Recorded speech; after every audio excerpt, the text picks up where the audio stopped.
Alamin po natin mga sangkay ang matinding nangyari ngayon doon sa Vietnam.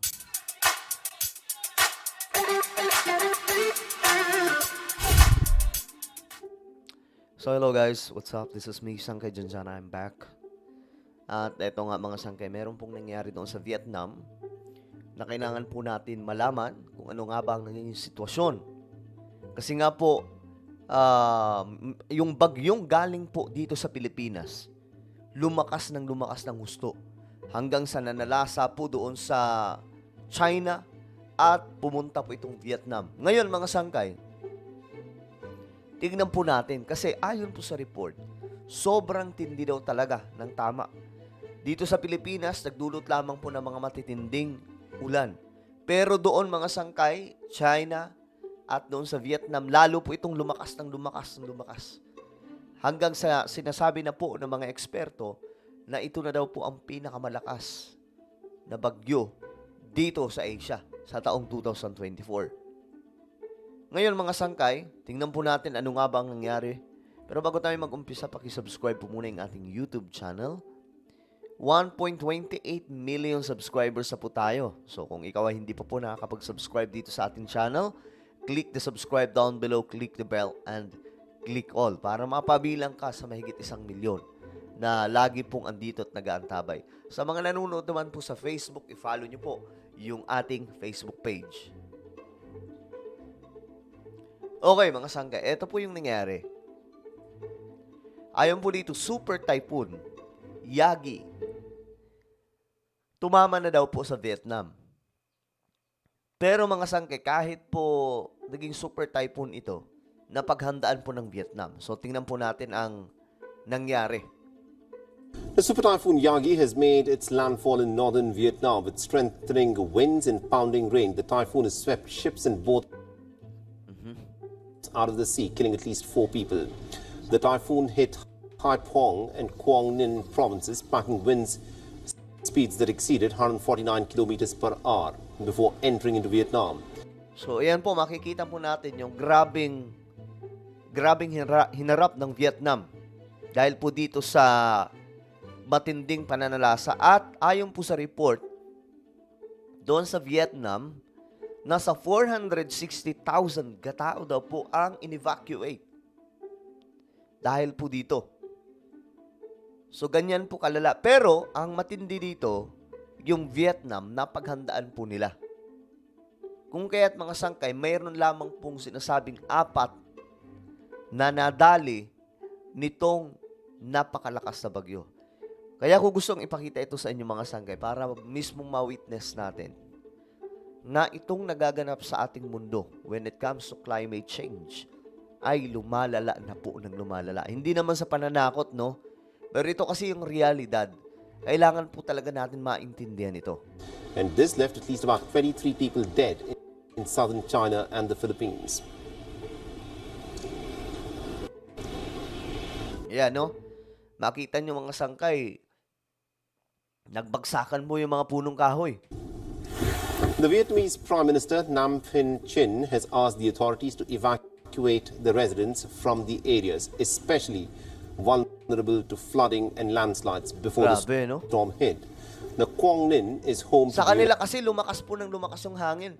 Dito sa Pilipinas, ganun din naman. Medyo lumakas ang hangin. Pero habang binabaybay po yung karagatan, pagkalampas sa Pilipinas, lalo pong lumala at tumindi. UNESCO World Heritage Site, Ha Long Bay, is known for its towering limestone.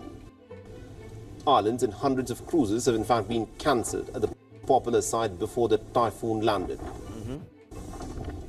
Ayan mga sangkay, ito po yung actual na video.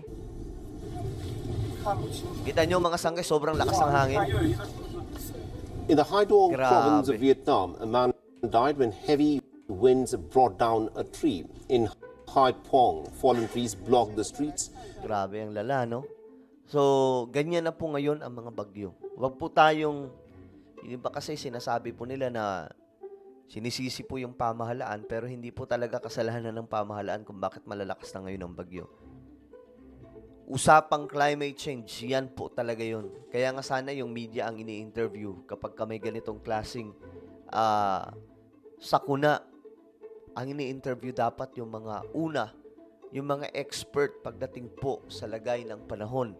Pagdating po sa kalagayan ng ating mundo like climate change, una dapat nilang tinatanong, ito ba ay bahagi ng pananalasa ngayon ng climate change? Kaya may mga ganitong weather events. Kasi sa ibang bansa, yun po yung unang ini-interview, yung mga scientist, ano ba ang nangyayari, bakit ganito? Kasi hindi na po normal eh. Yung nakikita po natin ngayon, hindi na po yan normal. Hindi po kagaya noon mga sangkay. Metal roofing and the broken signboards. Now, dozens of flights have been grounded at Hanoi's Noi Bay International Airport. Diba? Pati mga sasakyan sa kanilang bansa, kanselado. Dahil po dito. Operations at 4 airports across Vietnam, including Noi Bay, are temporarily suspended due to the super typhoon. And according to airport authorities, Noi Bay is expected to resume operations at around 1400 GMT. So, ayan, mga sangkay. So, ngayon, ito na po yung new normal. Actually, ano pa lang ito? Kumbaga parang simula pa lang. Habang tumatagal, lumalakas na po ng lumalakas ang mga weather events. Like halimbawa, yung mga bagyo, mga pagbaha, hangin, ulan, pagkasunog ng kagubatan, lahat ng yan mga sangkay, bahagi po ng climate change. At yan po ang dapat maintindihan nating lahat. Para po hindi po tayo sisi ng sisi sa kung kani-kanino. Instead na sisihin natin ang kung sino man, gobyerno o kung ano, tayo mismo ang tumulong. Kasi alam nyo kung bakit nangyayari ito? Pangkabuuan, buong mundo. Nangyayari ito ngayon dahil po sa gawa din ng tao. Tao din po kasi. No? Tao rin ang dahilan bakit po lumakas itong mga bagyo.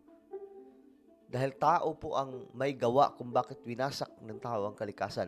Yung next topic nga po natin mga sangkay, pag-uusapan po natin ang nakita, na-discover ni PBBM sa Pilipinas. Matindi yun. Konektado po ito sa nangyayaring mga matitinding sakuna sa ating bansa. Pag-uusapan po natin yan. Pero dito po muna tayo, grabe itong nangyayari ngayon sa ating planeta ng mga bagyo. Hindi lang Vietnam, marami pa pong iba. Now, before hitting the mainland of Vietnam, the typhoon uprooted hundreds of trees on Koto Island, about 80 kilometers Grabe, bagsakan from talaga. mainland Quang Ninh. And several office buildings, schools and houses on the island have been unroofed by the powerful winds. Local authorities say that the typhoon was the most severe one to hit the island in decades.